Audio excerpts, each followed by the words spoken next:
Hello, everybody. Welcome to Unveiling the Truth. This is episode 16 for January 25th, 2014. I'm your host, Mark Howitt. Happy to be here with you guys, broadcasting with the Truth Broadcast Network, with other great shows such as Death to the New World Order, The Average Liberator, The Rundown Live, Cancel the Cabal. There's a lot of great shows on the Truth Broadcast Network, so make sure to check out the website and check out some of the other shows on the Truth Broadcast Network. Today, I have some special guests joining me. I have two guests, actually, Tom Barnes and Tommy Blackhat, who are hosts of the show Enemy Within Radio, which is broadcast on the Truth Frequency Radio Network, which has Chris Geo on there. Some of you may be familiar with him from the Zeitgeist documentaries, as well as some of his interviews with Alex Jones and InfoWars. So very proud to have those two guests on the show. Quickly before I get them on board and start the interview, I wanted to mention to the viewers, list a couple of new shows that I've been able to confirm, and I'll be updating the website very shortly with these broadcasts and information on them. Looking very forward to having Judith Baker on the show, which is approaching soon, to discuss her book Me and Lee, as well as her new book about David Ferrie. For anybody who's unfamiliar with her, she was the mistress of Lee Harvey Oswald, and she has quite a story to tell, which is also in her book, Me and Lee. So I'm very looking forward to having her on the show. As well, just confirmed today is an interview with world-renowned author and researcher Fritz Springmeier, who has definitely been an influence on me, so I'm very honored to have him on the show, and I really look forward to speaking with him. It'll be the first time that I actually get the chance to speak to Fritz, who has been a major influence on a lot of my research and a lot of the work that I've done. So I definitely wanted to announce that on today's show, as well as Payday Monsanto. He's an excellent rapper, hip-hop artist who definitely has a lot of great tunes. Some of you may be familiar with his songs from listening to my broadcasts, as I've played a couple songs of his on a couple shows on occasion. But he's got an extensive list of songs. He covers very controversial topics, and very proud to have him on the show as well, because I'm also a fan of his work, and I definitely have a lot of questions to ask him, and I think the conversation is going to be very in-depth. So I just confirmed that with him. Payday Monsanto will be on Saturday, February 22nd, and Fritz Springmeier will be the weekend before on the 15th.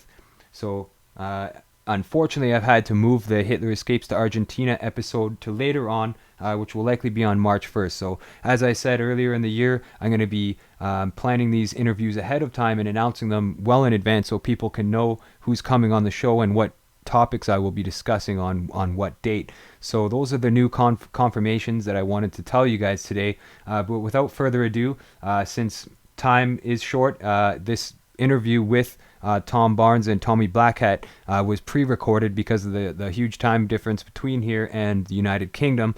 And the interview was very in-depth and long. So without wasting any more time, I want to get right to that interview. So here's the interview with Tom Barnes and Tommy Blackhat from Enemy Within Radio. Hi, it's Mark. How's it in Canada this afternoon? I think we'll be there on early afternoon. It's very cold, actually. It's minus 40 with the wind chill. Kids didn't go to school again today for the second time this week. They're shutting down schools, buses, and all that stuff because of the weather. Goes, I guess you could say, on the contrary to the global warming fiasco. Yeah, You know what I mean? There you go. Look, I think a good idea for your listeners if Tom explains what Enemy Within is and how we got, how he got it started. You know. Well, Yeah, definitely.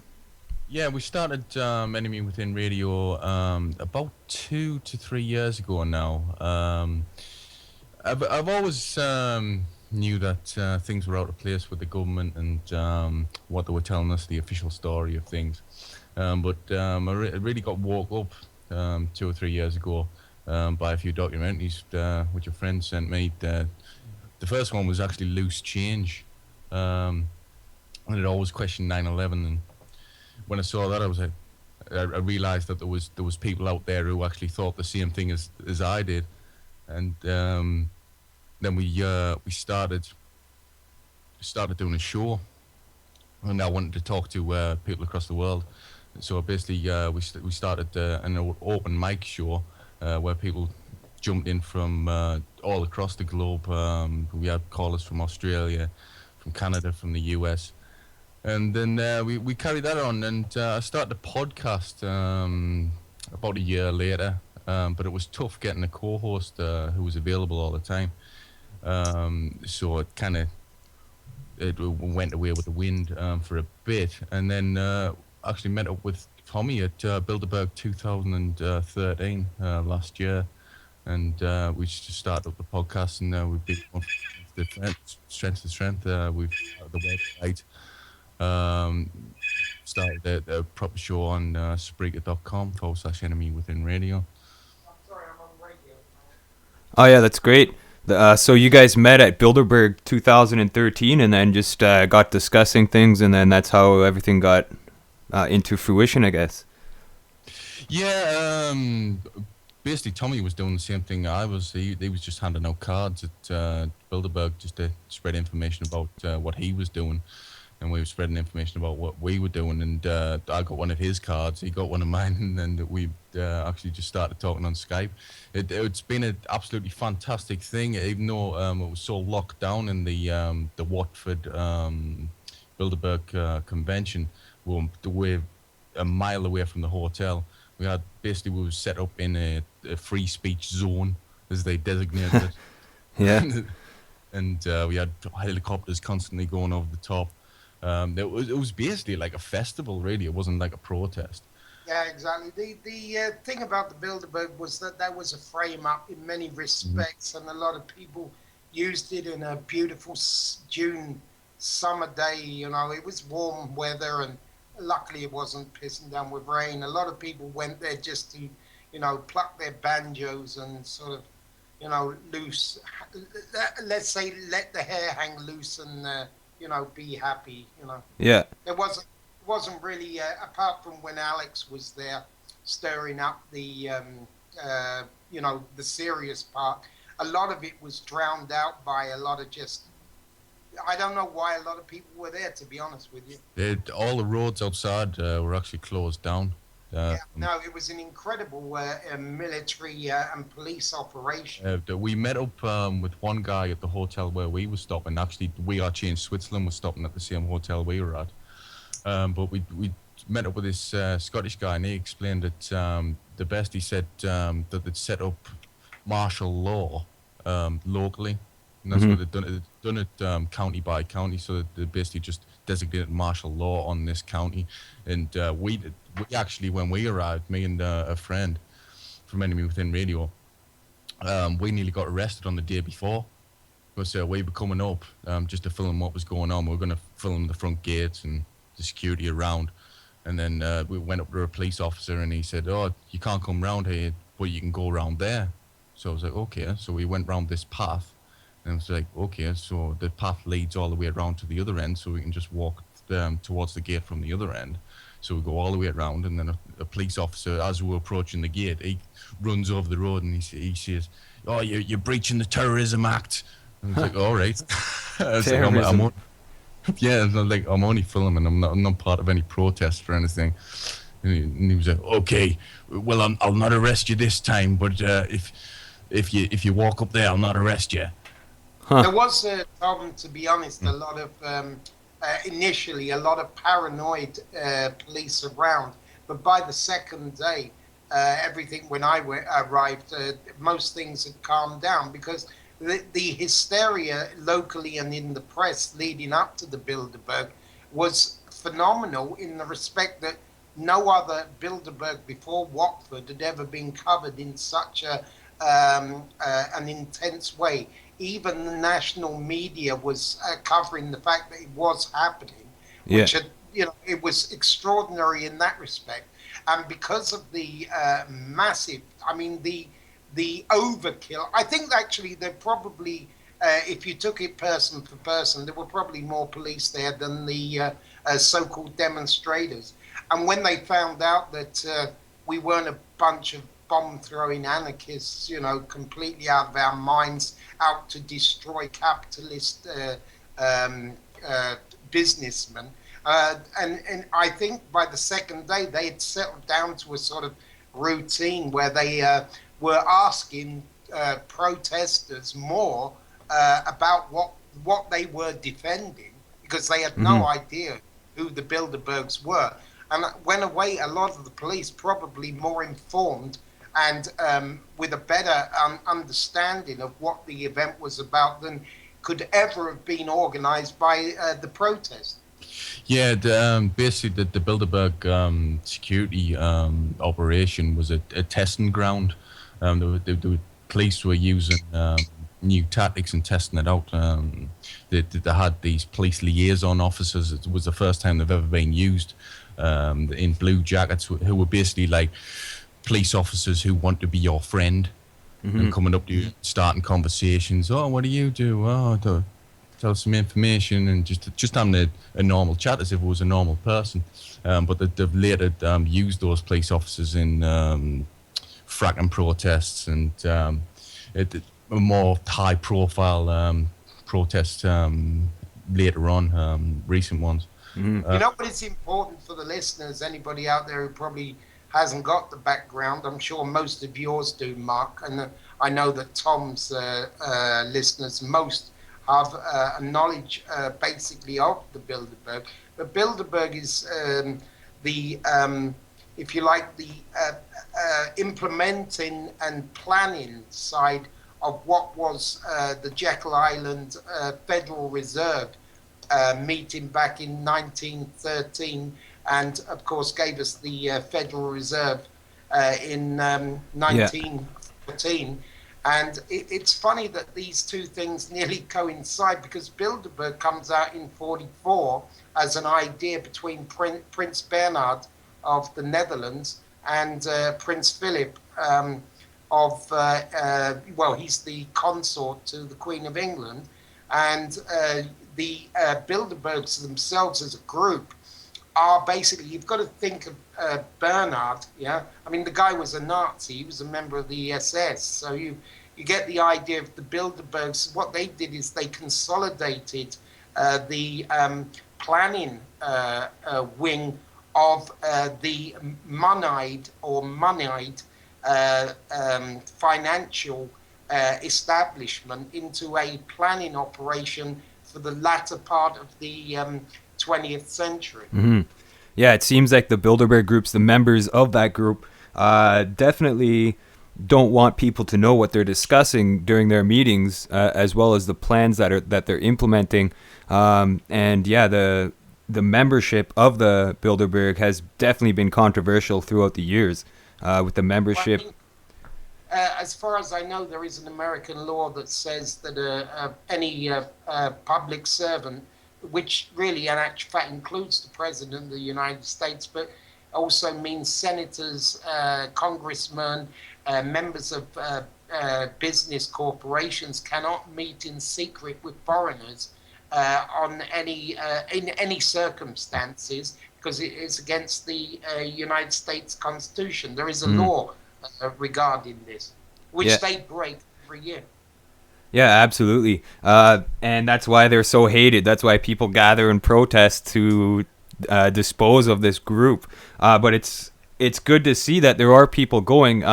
Mind you, you did mention that a lot of the people that went to the Bilderberg this year seemed like they were just there to party and have a good time and didn't really know the reasons why they're there, I guess you could say, or really know how far the rabbit hole goes. But on the other hand, it is good that there is more numbers showing up to these protests, and there is more media coverage as well, because the name Bilderberg is starting to become more common now. More people are Exactly, starting to know about it. So, exactly, Mark. But that's the same thing as you've got with, mass protests like the impotent Occupy Wall Street, and of course the Occupy movement. We also had one in England around the city, in London. These people were impotent not because of the fact that people didn't understand something was wrong. They obviously understood something was wrong, but on a very superficial level, and they had no demands. The reason why the Occupy movement was co opted later and basically taken over by Soros Foundation money was because they had no demands. Sure, you can go and occupy any building, yeah, or you can occupy an area of a town or a city, but why are you occupying it? Yeah, the Bilderberg protest itself was a government set up from the start. It was originally supposed to be two separate things. There was supposed to be a Bilderberg Fringe Festival of New Age people, hippie types, and Exactly what I was saying. Yeah. then a full-on protest of other guys, and it was supposed to be in two different locations. But the day, I think it was 2 days before the actual convention, the license was turned down for the Fringe Festival, which we knew was going to happen anyway because it was always planned that they were going to merge it into one in this free speech area. Inside the hotel grounds where they just fenced it off. And the thing was, it was supposed to be planned if it got full on the later days, which it did. There was thousands coming in on the third day when Alex Jones was talking and David Icke and various other speakers on the stage. You had Dan Dixon, Press for Truth, Luke Rudowski. There was also a UKIP member of the European Parliament. Yeah, there was 2,000-3,000 people in the actual tiny little pig pen, as we called it. But people just being turned away, and they were letting one person in, one person out. Then it changed to 10 people out, 10 people in, and the security got worse. The police got nicer as it went on, but the security itself got worse as it went on. Because it was private. I wasn't there on the third day. Yeah, it was G4S security, and on the first day you could just walk in with drinks, then bottles, they were half drunk, anything like that. Just walk in, and on the second day they were saying no bottles unless they're closed, haven't been opened, and people were coming in angry, saying, "Well, just smell it, it's not alcohol," because they were saying it was going to be alcohol. And then it just got progressively worse. They got angry. They were starting to be abusive to people coming in. We filmed a lot of it actually. That was our main purpose there. We were the only live stream that was going all day at Bilderberg 2013. Most of the others, all the other streams were only going for brief periods and then switching off. But we prepared beforehand. I said, right, I'm going to get three phone batteries and I'm going to do it for 6-7 hours. Yeah, that's good. Okay, so you guys. Tom, go ahead, Mark. Sorry. You guys must have got some good footage then if you were filming a lot of the time. So basically what you're saying is you documented some of the Orwellian totalitarian police state tactics that these officers were using to keep people in line and stuff like that? Yeah, it was mainly the G4S security. I mean, I must say it, even Alex Jones said himself on the InfoWars that the police officers were magnificent, but the G4S security just got worse and worse and worse and really nasty towards people. And every time something was happening, I was keeping an eye out and then running towards the gate. But we uploaded it all straight to Ustream, Ustream/enemy_within1. The footage is still there for people who want to check it out. We've uploaded a couple of things to YouTube, like there's a couple of interviews with high-profile guys that we've uploaded. But it got worse as it went on, and it got better in some ways as it went on. Tom, you still didn't answer the essence of my question. What particular area woke you up? Was it the threat of war, or was it economics, or just the general malaise, or what actually sparked you? Who sparked you? Myself? Well, I was doing a lot of independent research a few years back, I guess 2008, 2009. Even before that, I had discussions with my friends about 9/11 and stuff like that. But what really, really got me waking up and wanting to join this fight that's going on all around the world for our sovereignty, for our freedoms and liberty, was John F. Kennedy's assassination. The CIA's involvement in that, the cover-ups, all the murders that were happening to people who had credible evidence, the Warren Commission lying to the public, all these misinformation, fake profiles. But I started digging and digging and digging, and I started seeing different patterns throughout history that have been happening. But essentially, that's what it was. And really learning about the CIA and their tactics. I was reading as much papers as I could on the CIA, learning that they had multiple identities and they would operate under different identities, how easy it was for them to get passports with fake names, and their relationship with organized crime, mafia members, and how it's prolonged to this day. So that's really what got me really waking up and wanting to do something about this and exposing some of these secrets. So Well, we know that the CIA didn't exist until the end of the Second World War and was actually created by OSS. Yeah. yeah, absolutely. Yeah, Paperclip. overseas. Yeah, well, it was overseas services. Now, in actual fact, the interesting thing about the CIA is that the original cadre and group around John Foster Dulles and Alan Dulles and Wild Bill Donovan Yeah. was in actual fact controlled as a part of the FBI Division 5, because up until the Second World War, the United States really basically had no, except through embassy networks and diplomatic information and so-called diplomatic missions, they had no international intelligence agency. They relied on the diplomatic networks to inform the White House of what was happening internationally. It was during the Second World War with OSS and, of course, the necessity to understand what was happening in other parts of the world, Japan especially, and, of course, Germany and Russia, that they realized that they would need something on the basis of an international intelligence organization. And, of course, the British stepped up, didn't they?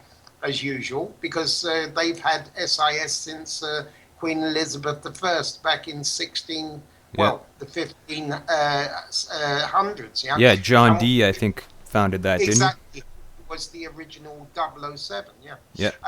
And the incredible thing was, though, that when Division 5 of the FBI was created, much to the dismay of Edgar Hoover, because he liked to control the FBI totally. Well, when Division 5 was created, which within a year, I think, was redesignated as CIA, the Central Intelligence Agency, it was in actual fact run by a Canadian citizen. Huh. The fifth Major division, you're Louis saying? Division 5 of the FBI was run by a guy called Major Louis Bloomfield. And Interesting. he was a Canadian citizen. Yeah, and J. Edgar Hoover was deeply upset because he wanted the FBI to be the CIA. He wanted Division 5 to still remain under the auspices of his control. Yes, you're right, Tom. Yeah, he wanted FBI branches across the world. So basically, to become the CIA, he already thought up that idea. Yeah, but the British had different ideas. Don't they always? Yeah, and and World War II gave them the pretext.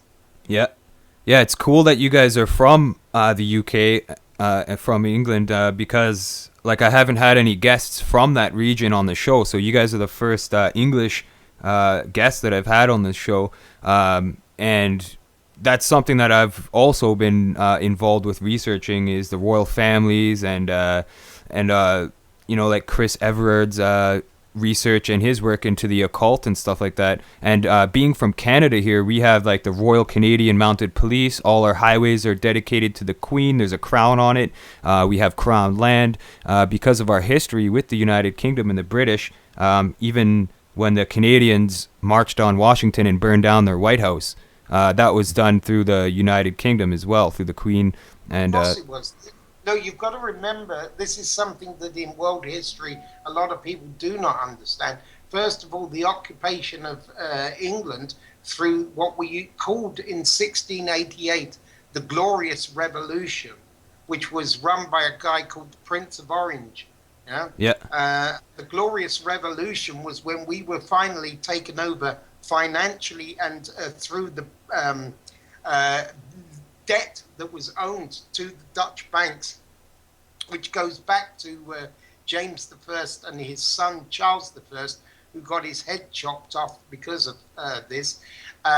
Britain, or let's say the English, but I would also include Britain generally, the British Isles were very, very anti the monarchies of Europe. They had an independent stance towards Europe, but when the glorious, so-called glorious revolution came in, we were then overtaken by the German, Bavarian, Transylvanian networks that came out of the banking circles of Venice.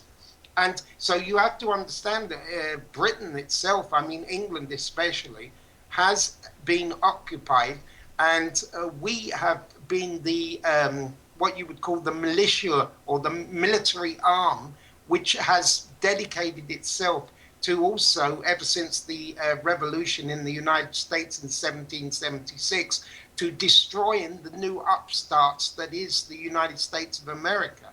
And this goes on to this very day. The battlegrounds are drawn between an oligarchical system of governance based on feudal law and a republican tradition based on Renaissance ideas embodied in the idea that all human beings are equal and born free.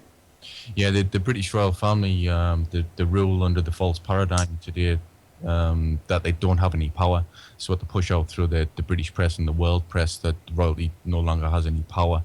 But they're deeply involved in politics. They're always vetoing bills by the government.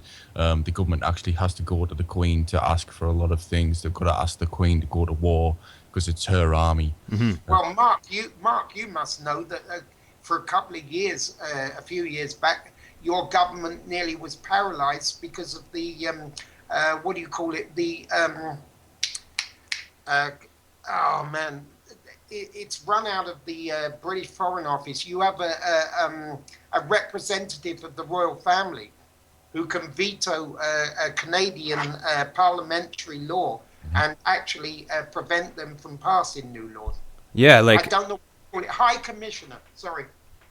I'm not aware of the High Commissioner. Actually, this is the first time that I've heard of that. But I definitely know that Canada downplays their connection to the Crown big time. In fact, they say that we have our independence and stuff like that, but that's baloney. I went to Ottawa this past summer, and everything there is to the Queen, to the royalty, to the monarchs, the guards at the Parliament building, everything, right? Notice, Mark, that the head of the state of the Commonwealth is still the Queen, very similar to Queen Victoria's power over as becoming the Empress of the British Empire.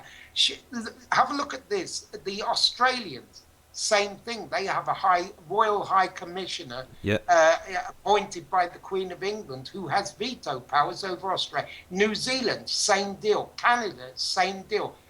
Parts of South Africa, same deal. I mean, when they talk about the let's say the disinterest by the royal connections, the oligarchy in general, regarding politics in nations, well, isn't it interesting that the Bank of England, for example, is a private, institution which controls the production and printing of the currencies? And I believe, excuse me if I'm wrong, I don't like the word believe. I am convinced that you still have the Queen on your notes, do you? Oh, absolutely. She's her face appears on the most notes and coins throughout history, the Queen Elizabeth II, and they try to downplay this in Canada here, saying we got our independence and the Queen came here and signed documents and all this stuff, but that's malarkey, big time. I know how it's connected throughout the world, as well. In England, it's the stronghold for worldwide Freemasonry. You have London, the city of London, which is a separate state entirely. You have the bank there. You have the headquarters for World Masonry, and the Queen is apparently the grandmother or the mother of all worldwide Freemasonry. I think she's a mother. Well, patriarch is the best word to use. Yeah, because from her spawns the Order of the Garter, which includes only any time 13 members of the top aristocratic elite of Europe. And to it's a big deal if you get involved in that. These are Satanists. Yeah. I mean, the best person to go to there is, of course, Chris Everard at Enigma Television. He's done some brilliant investigations into this. But what the problem for the modern mind and younger people today, or just generally the public, is that for them it seems like these are quaint, fuddy-duddies, but they're harmless, in the respect that they don't actually do anything.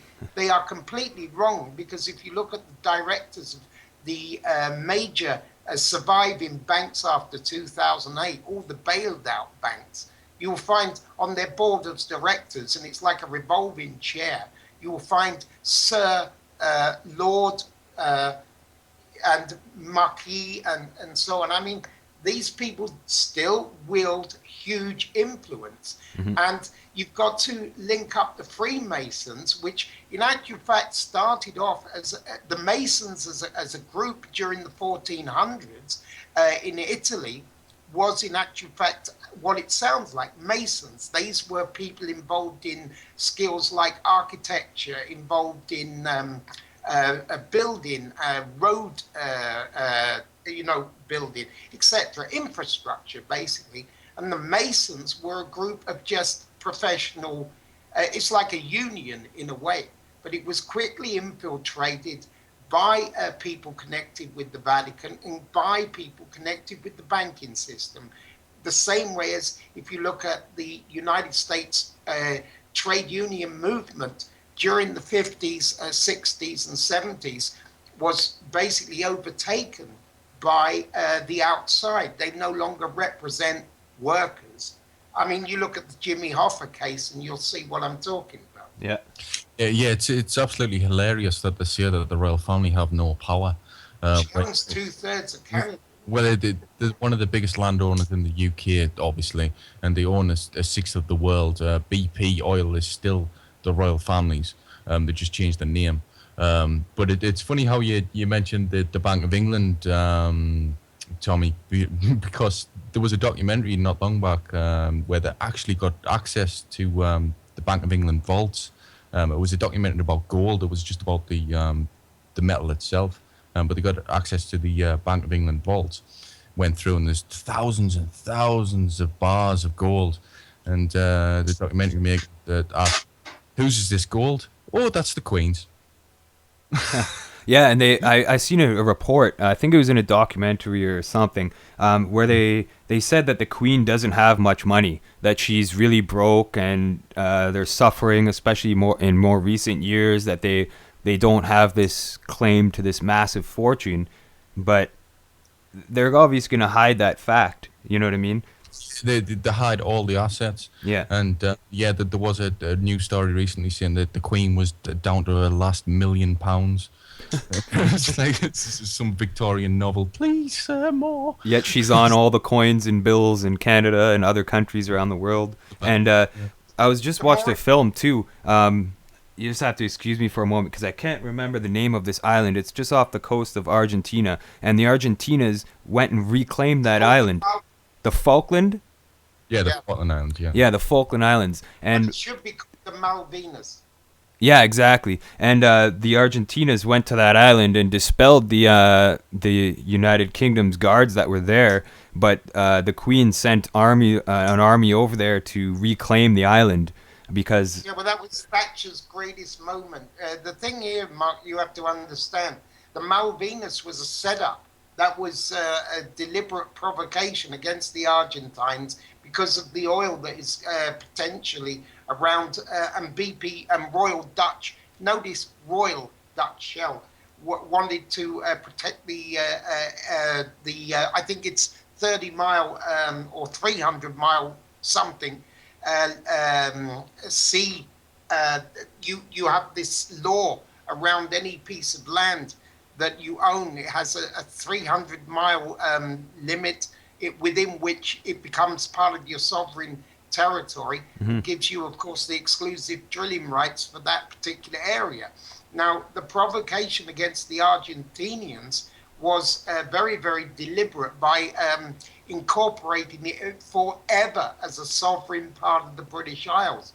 The Argentinians reacted as they would, invaded the island, and of course, Thatcher used this to, at the time before, just before, Tom will know about this, he talks with his older people in the generation of the coal mining strike. At that time, Thatcher was so unpopular that she probably would have only served one term.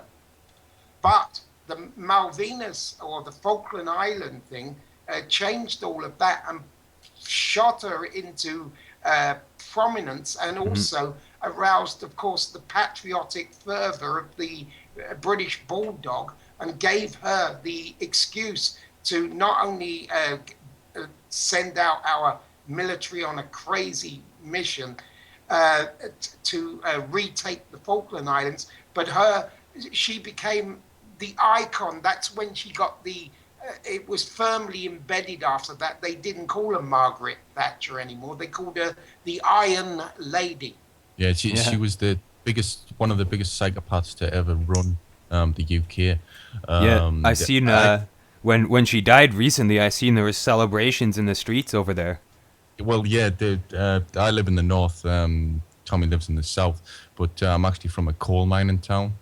And basically Thatcher declared war on the working man. She declared war on the coal mines because they were highly unionized and had power over the government. If the unions from the coal mines came out, then there was blackouts across the country. There was no electricity because they couldn't feed the power stations. But she set up the miners in 1984 for a strike. She purposely built up a big reserve of coal for power stations, and then provoked the miners into a strike by saying we're going to close so many coal mines. And they went on a year-long strike, which actually ended up in defeat, and then the closure of all the coal mines in the UK. So she's absolutely despised in my area of the country. And may I add something to that, Tom? This is something that is often overlooked by people, and this is wherever you are, or whichever country, is not that just that she destroyed the coal mining industry per se, but what they were attacking more on a more fundamental level was the whole idea of the unified family, the idea that your son would, because coal mining, a lot of people have still got this sort of Dickensian idea, Dickensian idea, where you've got this little man with a pickaxe crawling through a tunnel with a gas lamp attached to his head, you know. That's not what coal mining in today's world is. Today's coal mining is a highly skilled professional industry which requires extremely intelligent people, and involves technology of the best form. And they also wanted to destroy that soul in the north of England of people who said, okay, I was a coal miner, but son, you'll be an engineer working on constructing the new technologies for getting out coal, creating clean burning coal plants, which is perfectly possible today, and demoralizing, I would suggest, a greater part of the north of England. Yeah, it's a highly skilled profession, and we had a very strong community because of it. Because the coal miners used to pay for sports halls, used to pay for a colliery band, and various other things that propped up the community. But it was strong because it was so dangerous as well. It was just as dangerous as joining the army. It was basically a choice once over during the Second World War. It was either join the army or go down the mines, because it was an equal danger of dying because of collapses in the mine. But Thatcher herself actually said that community and society didn't exist because she wanted to destroy it. But during that strike, we actually saw what government was capable of, how they turned the media against the working man. If you talk to any miner from the time, they'll tell you that a lot of those police officers weren't police officers. A lot of them were soldiers. And it's coming out in the press now that, she wrote that we might be using troops on the streets soon. So, but if you talk to anyone, and like I say, they will say some of those police officers weren't police officers. Yeah. Yeah, and Tom, didn't you also mention to me on a radio program about 3 months ago that she had a slogan that was something like "the working man is our real enemy" or something? That's why we called the enemy within radio. Yeah, that's right. Yeah, because the Thatcher called the miners and their families the enemy within. The ones that are the miners must be providing your country with some sort of national income from the resource. So that's absurd, right? Mark, today with fourth generation nuclear energy and with clean coal, we could become basically an energy independent island. There's no reason why we are held hostage to the European Union and the supplies of energy. It's money. Outside. They don't want to lose their profits. That's for sure. Well, it's not. This is the point again. There's something that I think that most people still do not understand. This is deliberate. This is not a policy for money. This is a policy to wipe out the intellectual middle class and aspiring middle class, and also to keep the social dependent part of society, which is expanding incredibly over the last 3 decades, in a position where they no longer are able to have any form of upward mobility in regard to bettering their children's future. And I mean this sincerely. They have a plan, and if you read these guys, they are very, very concrete about it. They want to wipe out the what I would call the middle class of nation states worldwide, and so that you will have only an elite, and what will be left is a dependent society. And this is a program for mass murder, the likes of which Adolf Hitler or Stalin couldn't imagine. Absolutely. And you see this happening, also the depopulation agenda that they have throughout the world, where they're trying to reduce the world's population. Also, what really goes into play here as well is technological unemployment. Throughout the world, we're seeing machines taking over the jobs of men and women, and when we live in a financial state where we require money to survive, to pay our bills, and then those prices are increasing, the inflation is just through the roof, you're not being able to make enough to, have a little bit of extra money for leisure, for hobbies, for entertainment, for anything like that. All your money is going into these companies' pockets, food, hydro, electricity, all that stuff. But there's machines that are replacing jobs everywhere, which is also part of their agenda. Absolutely. Hang on a minute, Tommy. Sorry. Yeah, and people actually called Alex Jones a kook for various things. But before last year's Bilderberg convention, he actually said what the convention was about. It was about the Google takeover and the takeover and merge with robotics. And what we've seen recently, Google has bought out every high-profile robotics firm possible. They've bought out all the DARPA, Boston Dynamics, MIT. MIT, yeah. So we're basically looking at Skynet coming. Yeah, absolutely. Yeah. And RoboCop is hitting theaters next month, February. Yeah. It's the remake of that. That is about mixing human bodies with robotic bodies to prolong life. And you also have cryogenics, there's a lot of people that had their heads severed off, celebrities and elitists like Disney and Timothy Leary and stuff. They had their heads severed off and cryogenically preserved so that when we do come across the technology and it's in play where we can put our brains into robots, then we could live forever, essentially. Yeah, some people have full body preservation, and some people have just the head because it was cheaper.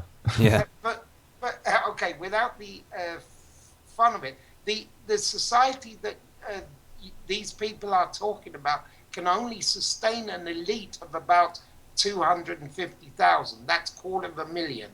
That's the elite.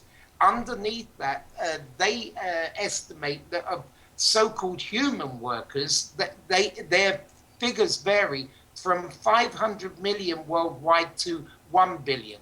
And I suppose the extra 500 million would be on the outskirts, living in places like the jungles of Brazil and the outer skirts of Siberia, so of no consequence but could be used. But this type of utopian fantasy world, which is based on a very, very evil motivation, which is the destruction of the individual creative soul. And if we take that out of the equation, we can't understand why the attack on the middle class as being upwardly mobile. What I mean by upwardly mobile is not going to work for a bank in the city. What I mean by upwardly mobile is we're talking about the amount of individuals who can contribute through their knowledge and, let's say, their ability to leap in their mind to create a new idea, a new concept. They despise the idea of mobility from what they would call us, that is the scum. We are the lower epsilons in Brave New World. We are the, we're not allowed to move from one level to another through our creative individual ability.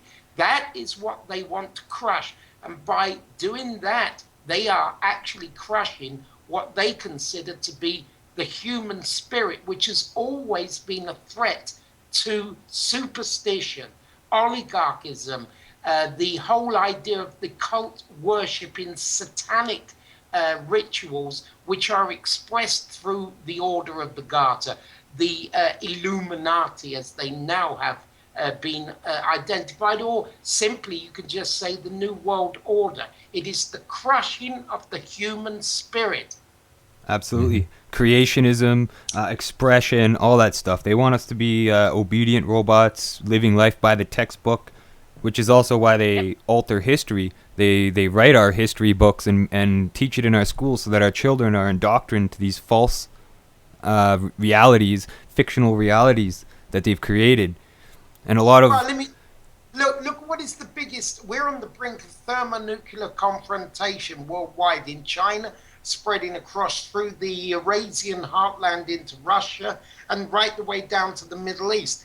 Now, what is the biggest story in the United States and hitting the headlines day by day? It is whether or not a guy called Justin Bieber, or Bibi, or Bibla. Bibla. Yeah, okay, this guy, and whether or not he's wearing a diaper that's full of the various stuff that came out of his ass yesterday.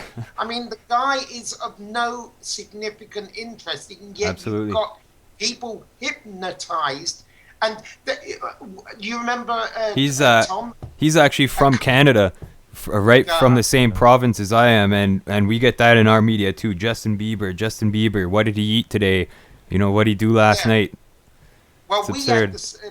We had a lot of jokes on our Enemy Within radio program during the summer about Smiley Miley. Yeah. Whether or not she was, screwing a donkey on a stage or whatever, I mean, this is bread and circuses. This is keeping the massives before the FEMA camps and the Auschwitzes are put into place, before the roundups, the mass rioting, the wiping out of the culture and civilization. They're going to dumb most of us down. And by the way, when you talk about, dumbing down, there are a certain amount of people that they really honestly don't need. And so mass extermination, whether it's biological weapons or whether it is, let's say, FEMA camp type operations, it doesn't really matter. We are what they would call excess population. Yeah, and you were correct and totally nail on the head when you said, Tommy, it's about killing the individual, because there's nothing more dangerous to government than the individual. So what we're trying to do is collectivize people by feeding them this bull through the media of Justin Bieber, of Miley Cyrus, and or just to get people into collectives and destroy their brains, as well as all the stuff we're getting through GMO foods and Absolutely. fluoride in the water and various other methods of just destroying our brain as an individual. Because, like I said, the innovation and the possibilities from one individual human, it's incredible. It's incredible. But a collective of dummies, it's no threat. Yeah, Well, exactly. That's why I say often that until we understand the cultural war that is going on, as well as the actual physical reality. Look, everybody in the Western world who is awake has come to the conclusion that their wage packet is worth less today than it was, let's say, 2008. It's declined by approximately 30% in your buying power. Now, most people know that. Don't know why, but that's on the physical level. But have a look at what is happening to our children.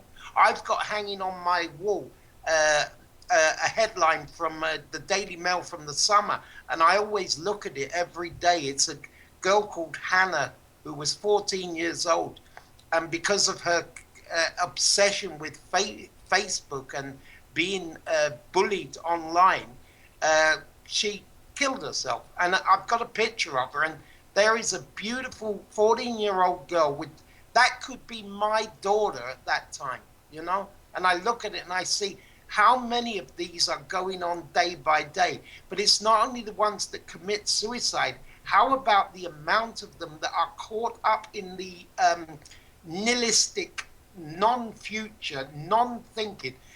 If you talk with most of these people, you know, in her age group, where if you can get them off their mobile phone for just 5 minutes, I'm going to be a model. I'm going to be a superstar. I'm going to meet, you know, Smiley Biley and get up her bum and I'll show my tits for 100,000. You know, it's just sick, and it goes on and on and on.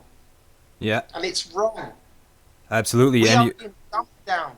you are right, though. If you ask any average 14-year-old out there what they're into, what they're interested in, a lot of them would say going to the mall, shopping, Justin Bieber, music, Facebook, watching YouTube, cell phone, video games, Xbox. Well, look, I have this. Well, I don't know. Tom and I, we have a little bit of a, you know, to and fro on this one, and that is this.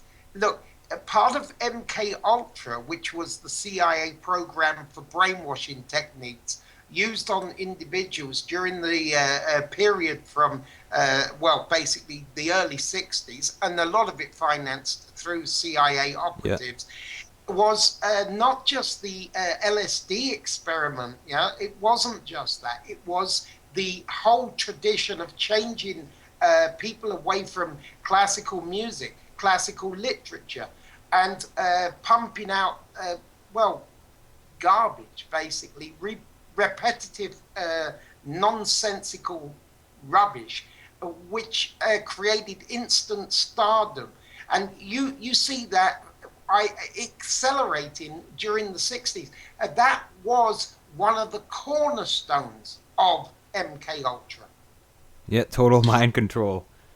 Yeah. And they use psychic driving techniques. Dr. Ewan Cameron here in Canada, in Montreal, at the at an institute there, as well as there's evidence supporting that Joseph Mengele was working with that program in Canada here. He's been, there's pictures of him from psychiatric institutions here, and then you have during that same period of time the Duplessis orphans tragedy here in Canada, which was where they were taking children from foster homes, Catholic children, single mothers would have 3 or 4 children and they wouldn't have a father. So the church said that's unacceptable. They would take these children away from their parents, put them into schools, and then they were beaten, abused, and many of them were subjected to MKUltra experimentation, as well as experimental tests that they were doing to see reaction of children, especially when you're raising them from a very young age and indoctrinating them to a certain set of rules and viewpoints so that their mental development was to a certain extent where they could control it or they only knew certain things. But you also had, you have a lot of these orphans that are just dying off now. The last ones are just dying off now, but a lot of these testimonies that they gave were just horrendous, what they went through, and that was all supported by the federal government. Mark, you might be surprised that they did exactly the same thing in Ireland, South Ireland. Have you seen the radiation tests they did on foster kids as well, Mark? I know that they did that with to Native American children in the western part of Canada and the northern part. They were doing, when they first introduced the X-rays, they were overexposing these children to X-rays to give them cancer and to render them essentially sterile so they wouldn't be able to have children and stuff. It went far beyond that in the US. There's actually a documentary called, I think it's called Hole in the Head. And there's a guy in his 60s, 70s now with a hole in his head, literally. And he's telling the story of how they tested radiation in these chairs, basically like an electric chair, but it was a radiation chair where they just put a ball on the head. And he said this nurse just was keep cranking it up. And he said, I just heard the other nurse say, I think you've given him too much. And then he just takes his hat off. You can actually see the trailer for it on YouTube if you just look for Hole in the Head radiation test or something like that. Yeah. It'll come up and he just shows it, and it's just horrifying to see. Yeah.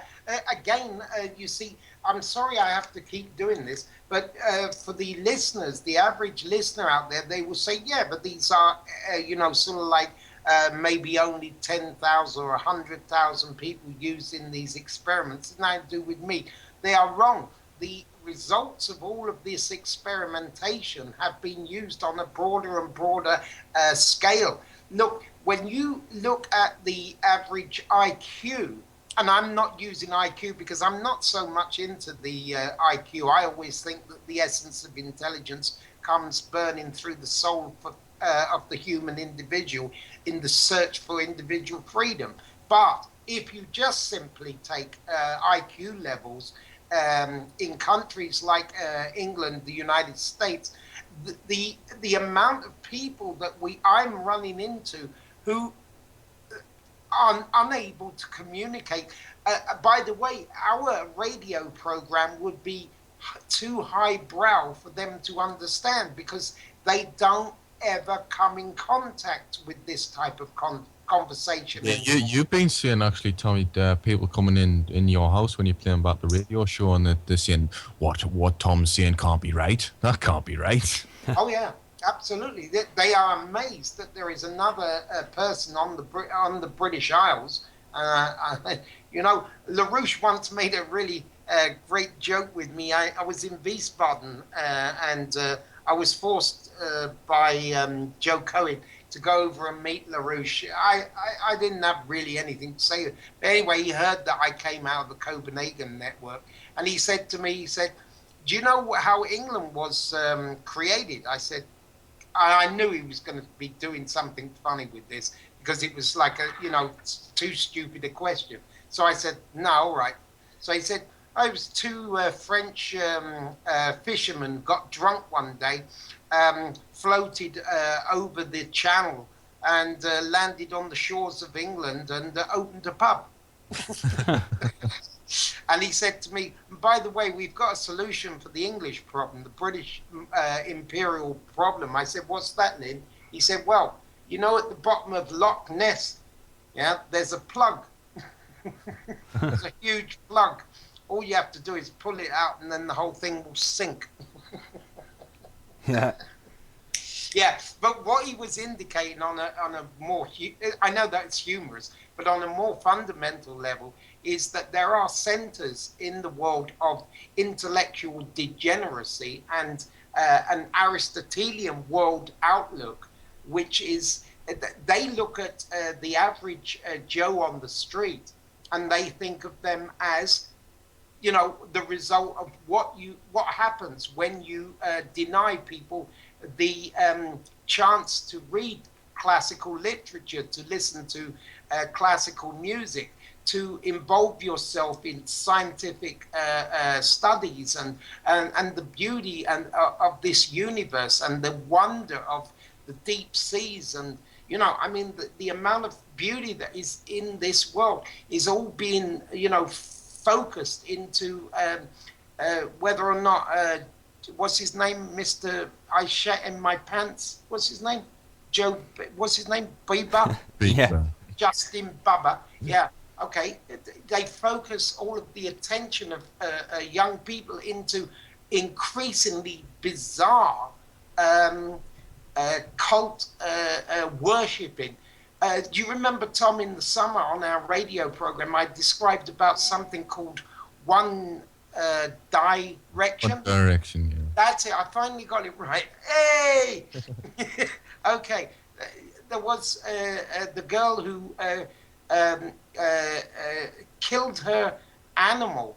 She had a little chihuahua, and because One Direction wouldn't answer, obviously they don't, her Facebook plea for help, or Twitter message, yeah. Yeah, and it cut off the head of her own dog. Yeah, she said if I don't get a message back off One Direction, I'm going to cut the head off the dog. And then they didn't tweet back, obviously, because, you know, there's 1 million following them or 2 million or whatever. But then she cut off the head of the dog. It's just this ludicrous reality that a lot of the youth are actually living in. Yeah, it's the movies, the music that's presented. Like, as much as I love heavy metal music, I mean, I'm a huge fan of the music style and the playing style. I'm even in a couple bands myself.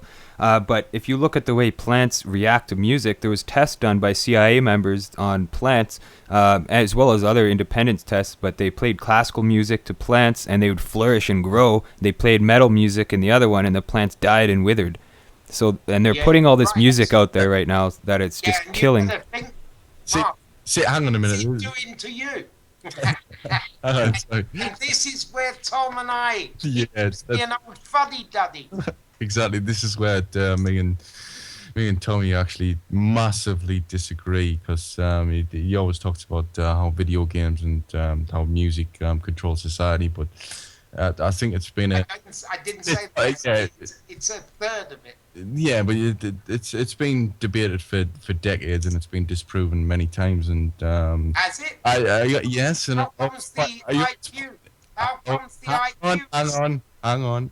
But I always point out that Japan has the most violent video games, the most violent movies, and they have the lowest crime rate. So I think it's a culture thing overall, which causes a problem. And I think, especially in America, I think that a major problem is the drugged up society through the pharmaceuticals being so easily available. Don't take away my little blue blanket.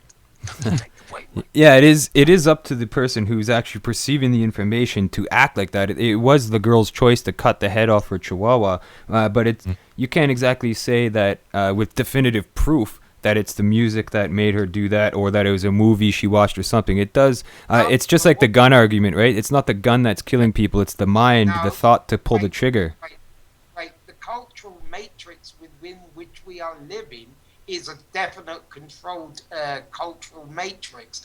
And within that matrix, other things or insane things are more possible to happen.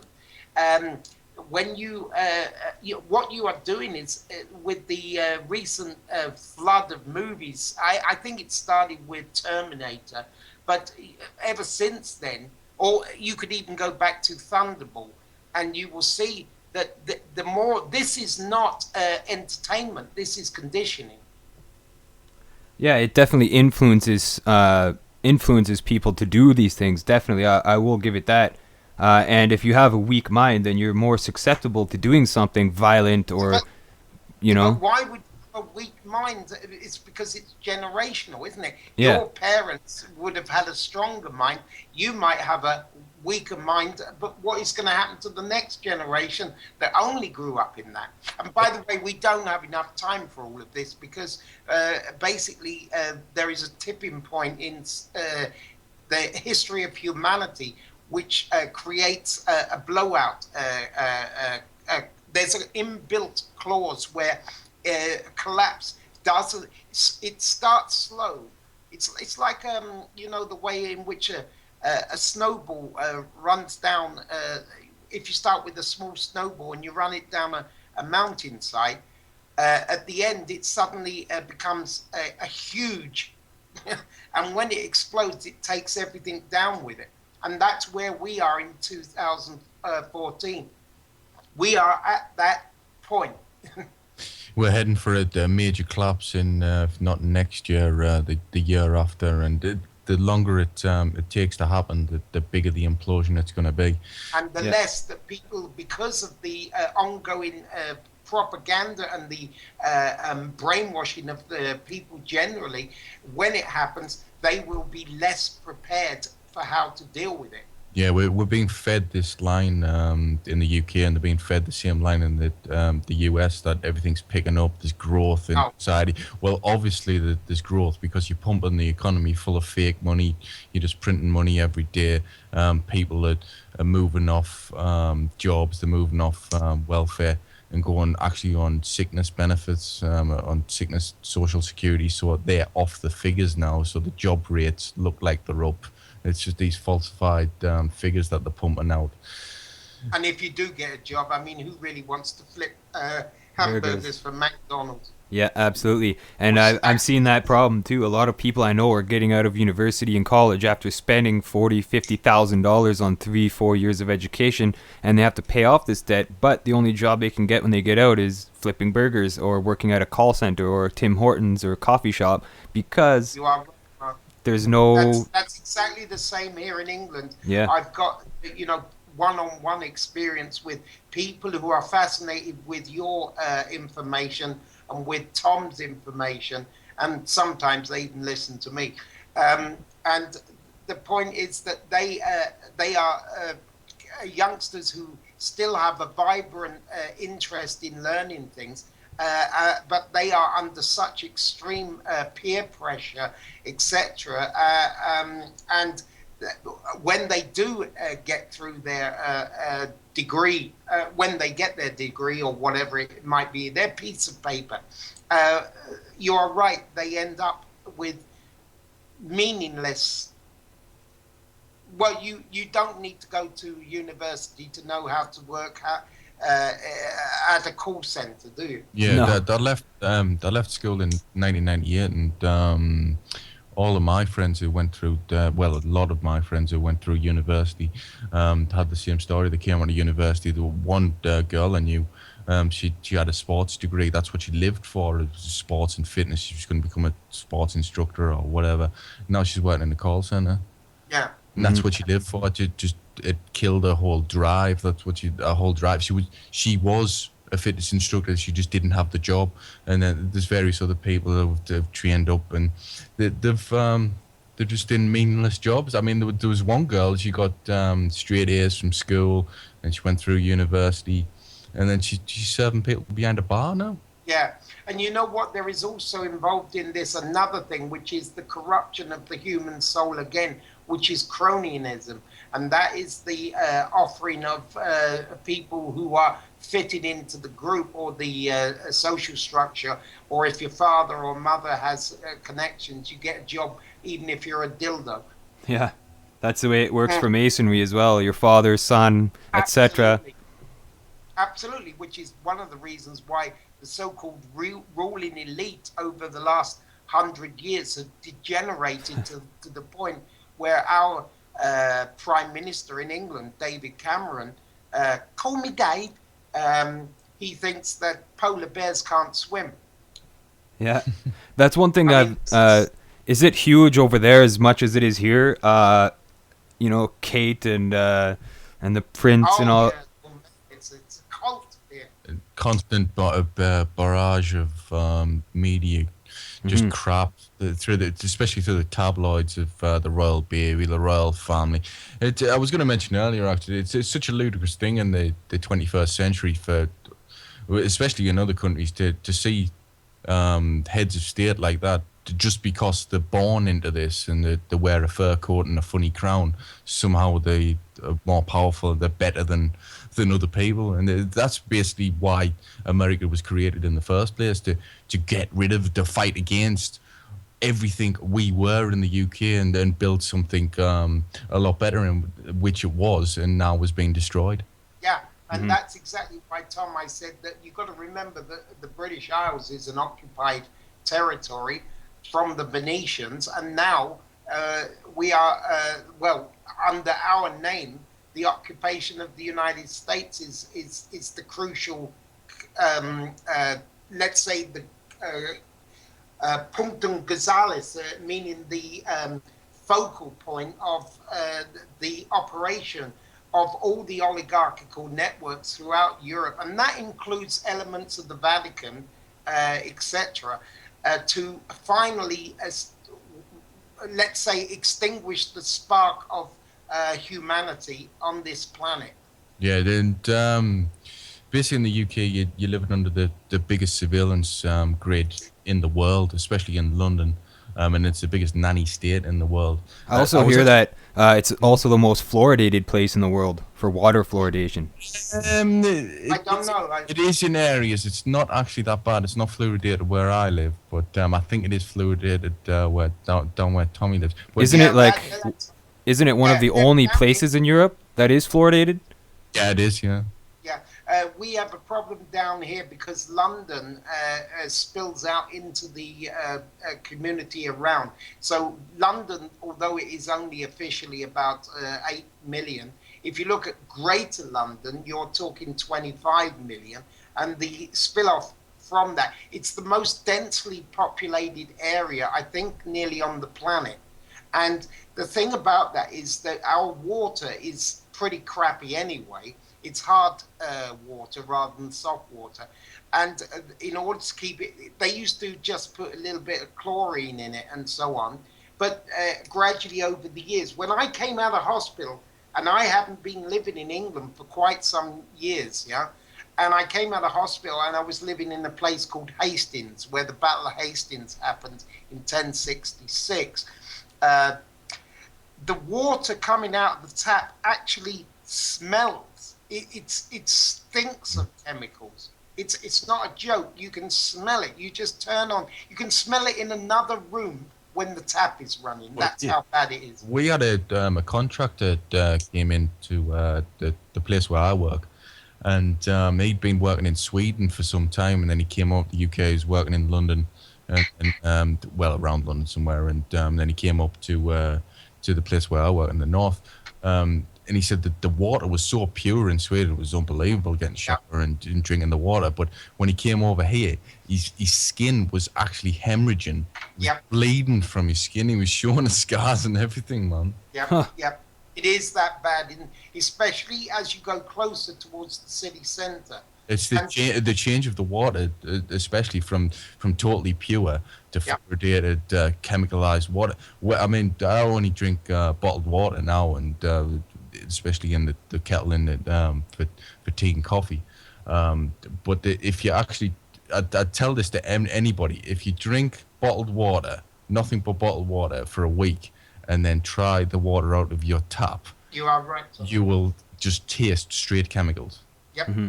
Exactly, because you see, most of the people around me are accustomed to drinking tap water, so they don't notice it. It's the same with organic food versus absolutely normal fruit and vegetables in the supermarket. If you're constantly eating it, you won't notice the difference. But if you go into organic for a week and then you go back, you go, Jesus, what is this? Yeah. Tastes like plastic. Mark, Yeah. Mark, you had a few questions that I thought you wanted to ask Tom and I. So please, get to what you wanted to ask us. I think we've introduced ourselves. We're radical lunatics.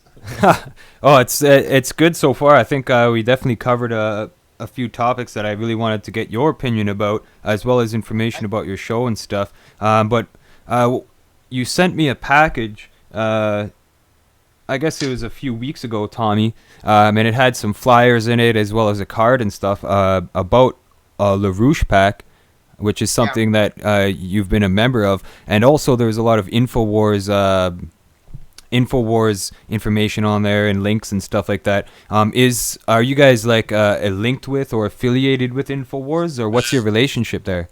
Basically, what we've been trying to do at Enemy Within Radio is stop the infighting.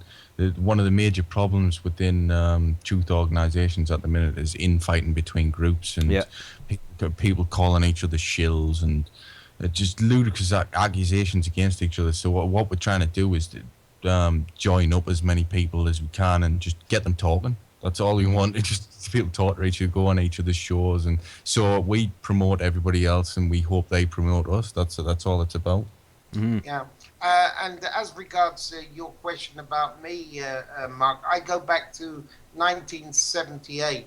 I was in Denmark at the time, and I was, 17, 18 years old, looking for a reason to live. And it was by chance that I came across the European Labour Party, which was the political arm of the LaRouche organization in Europe. And the Executive Intelligence Review. And I spent 5 years basically as a street organizer. And I also did, of course, as I matured, I did a lot of sort of background research into what was going on in the Scandinavian arena. And some of my observations were used in their publications. But the problem was that I reached a point where the stress, because of the it was basically a war on the streets at that time, because this was the time when the Soviet Union really began to crumble, and there were a lot of desperate maneuvers by the Kremlin towards a potential invasion into Western Europe in order to somehow prop up this Soviet system. Things were very dangerous. The streets were very dangerous. I've got scars, a lot of scars, physical, from street battles between, the Green Movement, which was sponsored in part equally by not only the World Wildlife Fund and the British monarchy, the same people behind Bilderberg, but also networks inside the Soviet Union who saw it as a way in which to co-opt the Greenies into the what you would call anarchist, communist networks of street dumbos who just they were wild times. At that time, you talked with Ola Damgård on your program a few weeks ago. Yeah. That was the same period of time when in 1986 was the last death throw of the political arm of the Executive Intelligence Review and the LaRouche organization, and then became the Schiller Institute, which is now run basically by Helga Zepp LaRouche, Lyndon LaRouche's wife. Now, I got out in 85, basically, after just the pressure was too much. Being threatened every day was just too much to endure. And so I became a little bit of what would you call it, a dropout for a couple of years. And I lived a life of just, trying to just forget that the world was going into hell and just taking what I could out of it. But of course, the conscience pricks, yeah? And eventually, of course, I couldn't live the life of, just constantly parties, and you have to obliterate your mind, because once you know these things, you can never turn your back on it. You can do it for a certain period, You can't do it for a longer period.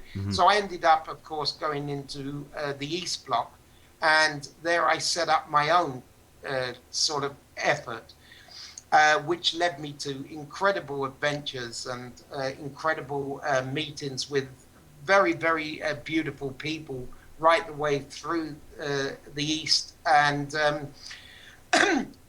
now what I am doing, you see, I actually got in contact with Tom on the basis that I was just going to, do one interview with him.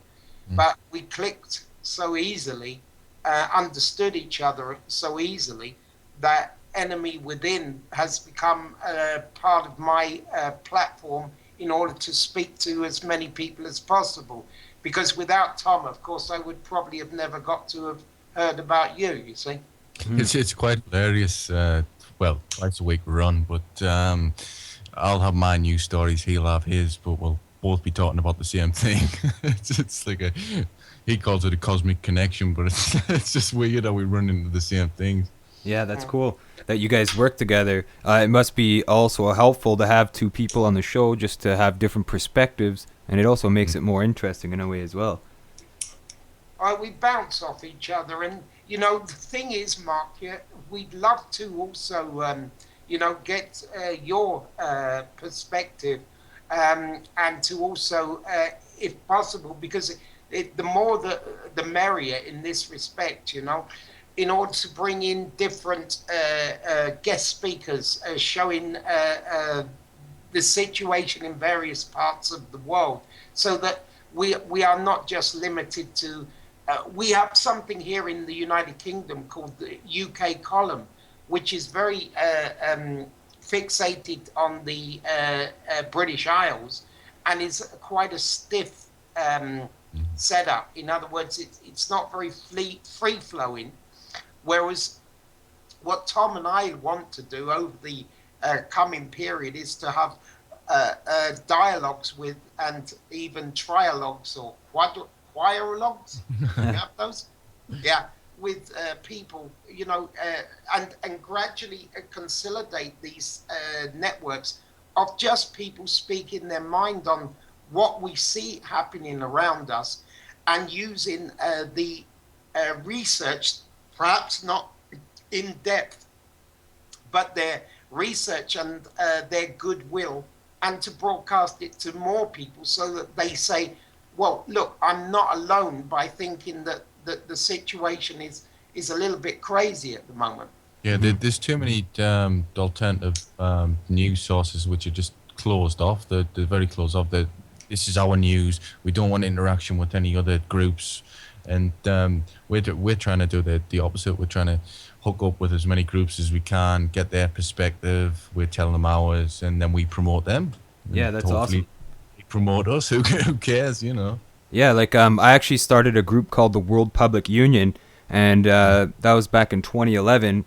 And that was for the same reasons as what you're starting, is to connect groups, to connect these alternative media places, and to address the problems, not only to address them and provide information and links to places they could go to get information, but also to provide solutions or attempt to make solutions by merging different groups, etc. That was the best thing about Bilderberg 2013. That's what everybody who I met there got the same thing, that they met up with all the different groups across the country. I was amazed how many different groups there was. And afterwards, it was months later, I realized, hang on a minute, that's them guys at Bilderberg. That's them guys at Bilderberg's. So we've met up with the guys from Glasgow Underground Radio. They were on Truth Frequency Radio with us. But there's various other groups that we met up. We would have never known about these groups. I would have never known Tommy if it wasn't for Bilderberg 2013. So yeah, I know you wish it never happened. So it was great that the elites decided to go there. But what I wanted to mention earlier is that I wouldn't be surprised if they actually had the Bilderberg convention back to back in the same place in Watford, because it was so secure for them. We were nowhere near the hotel. It's never been that secure in any location anywhere. We also note that Google held a conference 1 week and 1 week after. So there was a 3 week